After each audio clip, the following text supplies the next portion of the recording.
আমার জানা মতে এক উপজেলায় এত সম্পদ পর্যটনের জন্য আর কোথাও আছে কিনা আমার জানা নাই। মাননীয় সংসদ সদস্য যথার্থই বলেছেন যে যে এলাকাটা মাধবকুণ্ড, এই এলাকাটা অ্যাকচুয়ালি পর্যটনের জন্য অনেক উপকরণ আছে।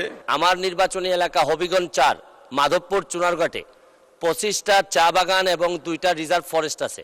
আমার জানা মতে এক উপজেলায় এত সম্পদ পর্যটনের জন্য আর কোথাও আছে কিনা আমার জানা নাই। আমার বক্তব্য হচ্ছে, মাননীয় স্পিকার, মাননীয় মন্ত্রীর কাছে আমার জিজ্ঞাসা যে মাননীয় প্রধানমন্ত্রীর যে 6 লেন সিলেট বরাবরে করতেছেন, এতে আমাদের দূরত্ব কমে যাবে 4 ঘন্টা থেকে মাত্র 2 ঘন্টায়। ঢাকা থেকে এর চেয়ে কাছে চা বাগান আর কোথাও পাওয়া যাবে না। তো পর্যটন মন্ত্রণালয়ের এইরকম মাননীয় প্রধানমন্ত্রীর এই স্পিডের সাথে তারা আমাদের এই পর্যটনটাকে সামনের দিকে নিয়ে যাওয়ার জন্য কিছু করবেন কিনা।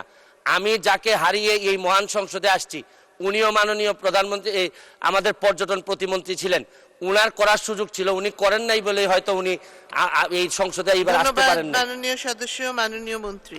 মাননীয় সংসদ সদস্য যথার্থই বলেছেন যে যে এলাকাটা মাধবকুণ্ড, এই এলাকাটা অ্যাকচুয়ালি পর্যটনের জন্য অনেক উপকরণ আছে এবং সেখানে কিছু কিছু জায়গায় আমাদের পর্যটন কেন্দ্র আছে।